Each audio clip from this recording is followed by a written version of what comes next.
Good morning, good evening to everybody. आज के इस क्लास में 6वें नंबर का टेंस, कल मैंने आपको इसके पिछले वीडियो में मैंने आपको पास्ट इंडिफिनिट टेंस पढ़ाया था, जो कि पास्ट इंडिफिनिट का पहला टाइप है। This is the second type of past tense, past continuous tense. तो सबसे पहले टेंस को हम पहचान से जानते हैं।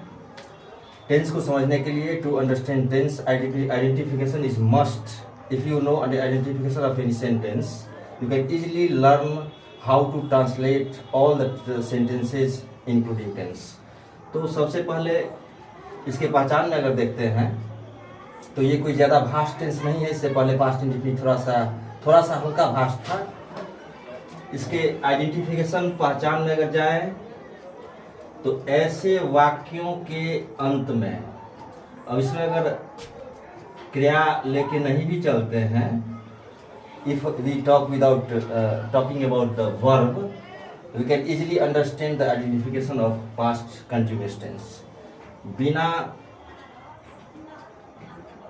क्रिया के बारे में बात किए अगर रहा था, रही थी से भी हम इसको आइडेंटिफाई कर सकते हैं। क्रिया के अंत में अगर आप लिखते हैं that is also a right way. ऐसे वाक्य के अंत में, ऐसा जो आपको हिंदी में सेंटेंस मिलेगा, इसके लास्ट में रहा था, रही थी, रहे थे, ईटीसी लगा रहता है। इस तीनों चीज, ये तीनों रहा था, रही थी, रहे थे, अगर किसी हिंदी सेंटेंस के अंत में लगा रहता है, then you have to understand that this sentence is under present past continuous tense. यह जो हिंदी का वाक्य है ये पास्ट कंटिन्यूअस टेंस के अंतर्गत आता है। तो चूंकि कंटिन्यूअस टेंस है, पहले भी हमने कंटिन्यूअस टेंस को अगर बनाया है तो उसमें वर्ब के चौथे रूप का प्रयोग किया जाता है। वर्ब के चौथे रूप को मैंने पिछले वीडियो में अच्छी तरह एक्सप्लेन किया था। Again I am going to explain the verb four. अगर आपको वर्ब फोर बनाना होता है, तो आप वर्ब वन में कोई भी वर्ब उठा के कोई भी वर्ब आप ले सकते हैं। उसमें अगर आईएनजी लगा देंगे तो ये वर्ब फोर हो जाएगा। वर्ब वन में आईएनजी लगा देते हैं तो वर्ब फोर हो जाता है। और किसी भी कंटिन्यूअस टेंस को, चाहे प्रेजेंट कंटिन्यूअस टेंस हो, पास्ट कंटिन्यूअस टेंस हो या फ्यूचर कंटिन्यूअस टेंस हो, तीनों कंटिन्यूअस टेंस को हम वर्ब फोर लगा के ही बना सकते हैं। उसके वर्ब को फोर बना के आईएनजी लगा के then after we can translate the sentence. तो यहाँ मेरा ट्रांसलेशन है, वह मुझसे अंग्रेजी में बात कर रहा था। दिस इज माय एग्जाम्पल, ये एग्जाम्पल है इसका। वह मुझसे अंग्रेजी में बात कर रहा था। तो सबसे पहले हम देखते हैं वह का अंग्रेजी ही होगा। अब हम यहाँ ही लिखते हैं, पहले वह का अंग्रेजी ही होगा। ही के बाद एक्चुअली वर्ब, जैसे कि यहाँ मैंने लिख दिया है, ये लिस्टिंग है। आप सिंगुलर प्लूरल के दायरे में मत जाइए, सिंगुलर प्लूरल से ये हार्ड हो जाएगा। इसलिए सेलेक्टेड वर्ब के साथ, सेलेक्टेड सब्जेक्ट के साथ जो सेलेक्टेड वर्ब लगा हुआ है, ये लिस्ट आपके सामने में है। इसको दिमाग में बैठाते हुए हम ट्रांसलेशन को बना सकते हैं। तो ही है, ही के साथ वाज का प्रयोग किया जाता है। यहाँ लिखा है, अगर आपको शुरू में नहीं भी बनाना आता है तो इसको देख के आप वाज वेयर का प्रयोग आराम से कर सकते हैं। तो वाज का प्रयोग करेंगे इसमें ही के साथ। इसको मैं मिटा दे रहा हूँ अभी। इसके बाद मेरा वर्ब है बात कर रहा था। बात करना का अंग्रेजी टॉक होता है, टॉक TALK, जिसको कई स्टूडेंट टाल्क पढ़ते हैं। टाल्क, इसमें एल साइलेंट है, इसे टॉक पढ़ा जाता है। ऐसे वर्ड इसमें एल साइलेंट होता है, टॉक। जैसे वॉकिंग को बहुत स्टूडेंट्स वॉल्किंग बोलते हैं, तो वॉकिंग में भी एल साइलेंट होता है, उसे एल छोड़ के हम वॉकिंग बोलेंगे। Walking is wrong word, wrong pronunciation of this word, so we have to speak without pronunciating L. L is silent in this word, so this is talk. तो he was, बात करना के पहले हम लिख लेते हैं टॉक। इसी तरह आप आराम आराम से ट्रांसलेशन बनाएंगे तो आपको कोई भी बर्डन नहीं होगा। ये रूल के हिसाब से आराम से ट्रांसलेशन आसानी से बन जाएगा। ये ही वाज टॉक।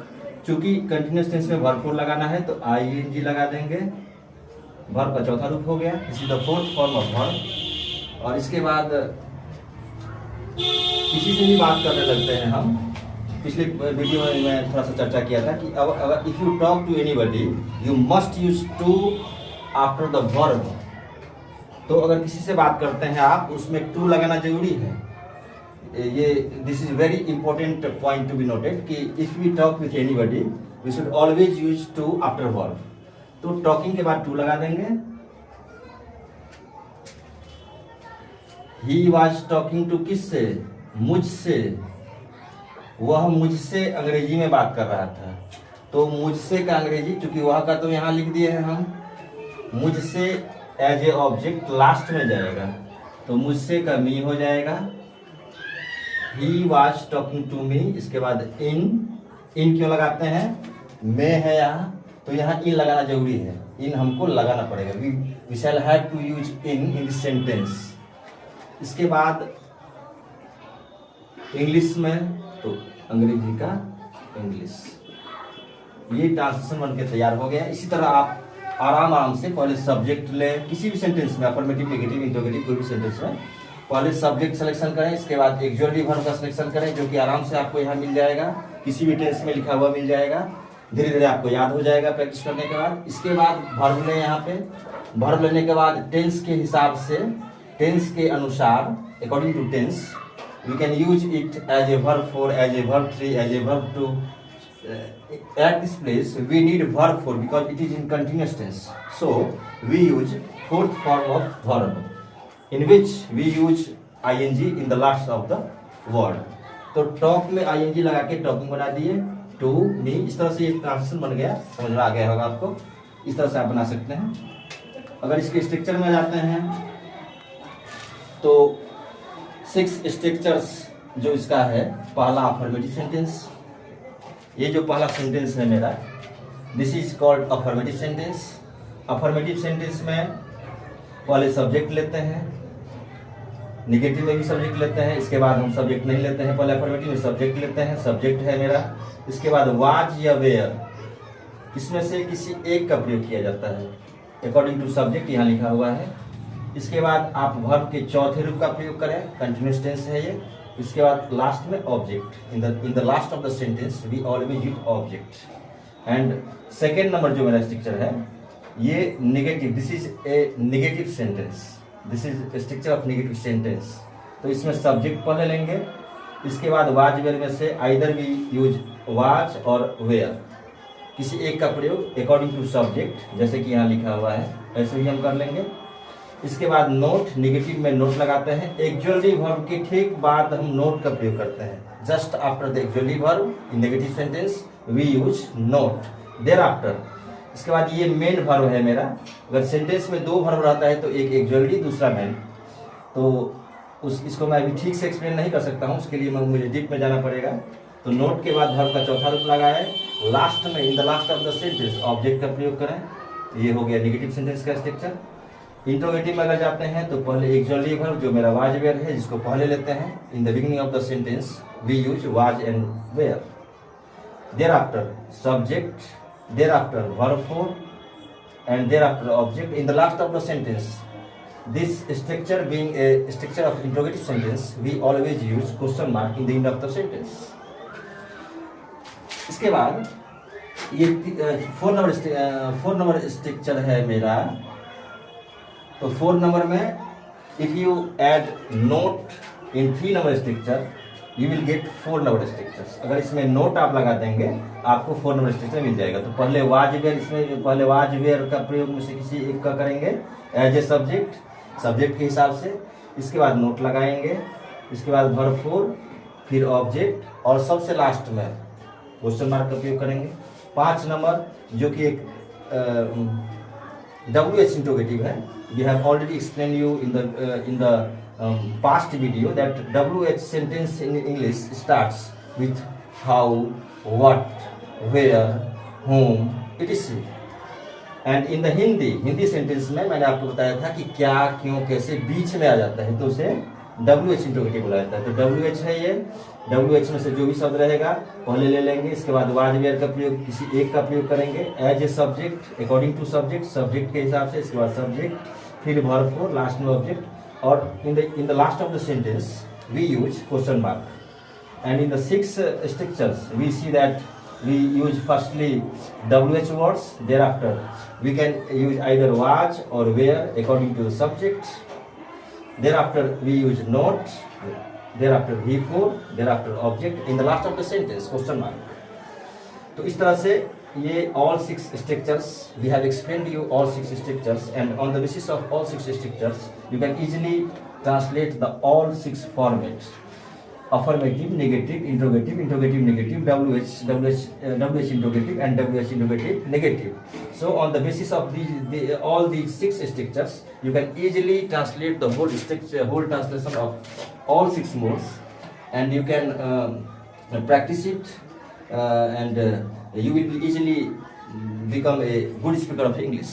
इस तरह से ये आप 6 फॉर्मेट में इसको आराम से बना सकते हैं, नोट लगा के, वाज वेयर शुरू में लेके, इस तरह से आप 6 फॉर्मेट में इसको बना सकते हैं। फिर लास्ट में जब टेंस खत्म हो जाएगा तो मैं फिर से इसे सारे टेंस को मिला के बनाने के लिए आपको दूंगा। इससे आपकी प्रैक्टिस अच्छी होगी, और ये जो टेंस है इसको मैं शॉर्ट करके, अगर आप इतना डिटेल नहीं समझ पा रहे हैं तो मैं शॉर्ट करके इसे मैं एक चार्ट तैयार करूंगा, जिससे आप इससे भी आसानी तरीका से उसे समझ जाएंगे। और ये जो मैंने लिखा है यहाँ पे, ये एक बार में आप इसको देख लेंगे, माइंड मेकअप हो जाएगा, then you can easily learn it, you can easily understand how to use actually verb with the subject, where is was used and where is were used. You can easily understand it by reading this sentence words. तो इस तरह से हमने all 6 structure को explain कर दिया है। आप, I hope that you can translate the all 6 type of translations. इसके नेगेटिव इंट्रोगेटिव में अगर थोड़ा सा जाएं, इसके नेगेटिव सेंटेंस का एग्जाम्पल में अगर जाएं तो जैसे वह वहां से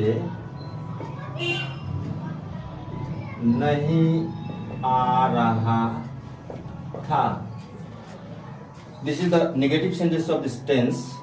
इसे बनाने के लिए पहले हम सब्जेक्ट लेते हैं, घबराने की बिल्कुल जरूरत नहीं है, आप इजीली इसे बना सकते हैं, और ये आसानी से आपसे बन जाएगा। ही के बाद सुइटेबल एक्सुअली वर्ब, ही के साथ वाज का प्रयोग करेंगे, यहाँ मैंने लिख दिया था, इसे आप नोट कीजिएगा।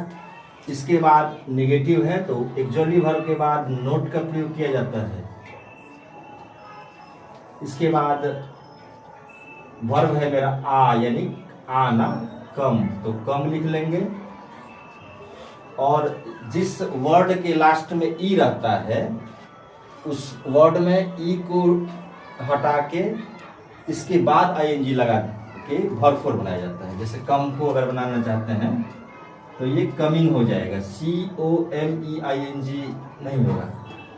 इसके बाद से के लिए प्रीपोजिशन है मेरा से, प्रीपोजिशन का भी चर्चा हम आगे करेंगे, इसको डिटेल में बताएंगे प्रीपोजिशन को। This is the base of English, on the basis of preposition we can use correct English, otherwise without the help of preposition we can not speak the correct English. तो coming और से के लिए from लगाएंगे, last में वहां, कहां से, वहां से, from there. He was not coming, वह नहीं आ रहा था,